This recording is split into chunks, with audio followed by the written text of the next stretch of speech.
Part 6. Weak Points and Strong. Sun Tzu said, "Whoever is first in the field and awaits the coming of the enemy will be fresh for the fight.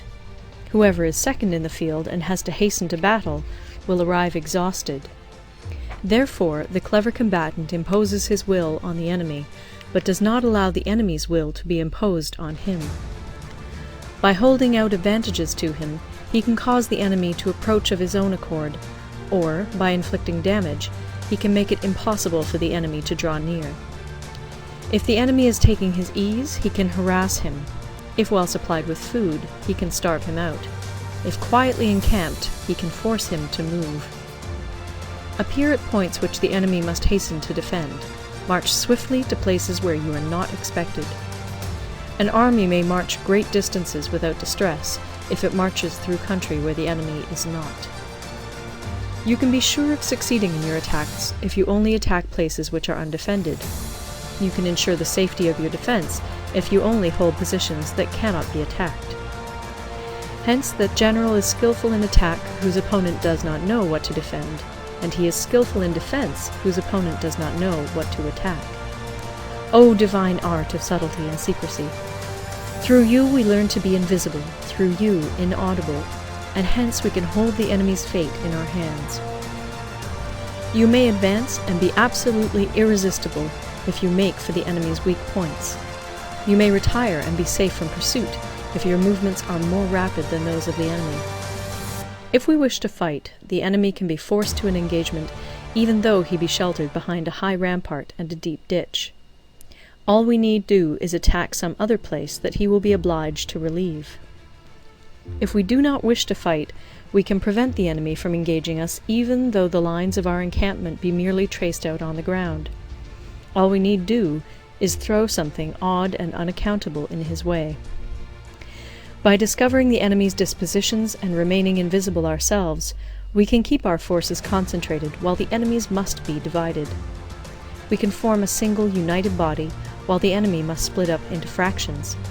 Hence, there will be a whole pitted against separate parts of a whole, which means that we shall be many to the enemy's few.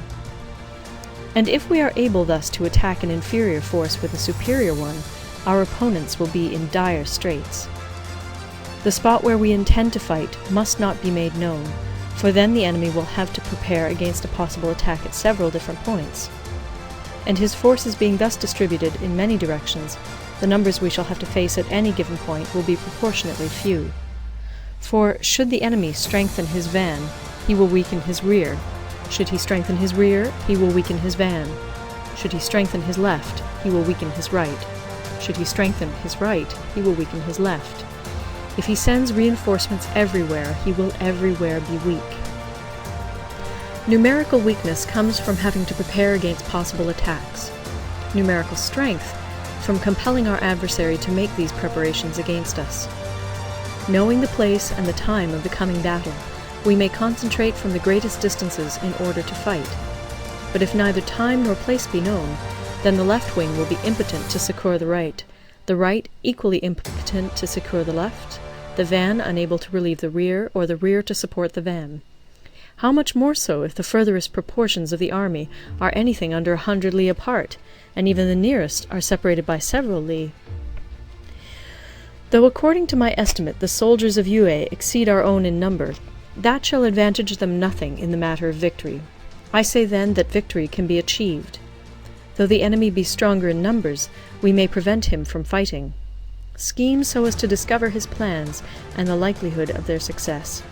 Rouse him and learn the principle of his activity or inactivity. Force him to reveal himself so as to find out his vulnerable spots. Carefully compare the opposing army with your own, so that you may know where strength is superabundant and where it is deficient. In making tactical dispositions, the highest pitch you can attain is to conceal them. Conceal your dispositions, and you will be safe from the prying of the subtlest spies, from the machinations of the wisest brains. How victory may be produced for them out of the enemy's own tactics, that is what the multitude cannot comprehend. All men can see the tactics whereby I conquer, but what none can see is the strategy out of which victory is evolved. Do not repeat the tactics which have gained you one victory. but let your methods be regulated by the infinite variety of circumstances. Military tactics are like unto water, for water in its natural course runs away from high places and hastens downwards. So in war, the way is to avoid what is strong and to strike at what is weak. Water shapes its course according to the nature of the ground over which it flows. The soldier works out his victory in relation to the foe whom he is facing. Therefore, just as water retains no constant shape, in warfare there are no constant conditions. He who can modify his tactics in relation to his opponent and thereby succeed in winning may be called a heaven-born captain. The 5 elements, water, fire, wood, metal, earth, are not always equally predominant. The 4 seasons make way for each other in turn. There are short days and long. The moon has its periods of waning and waxing. End of Part 6.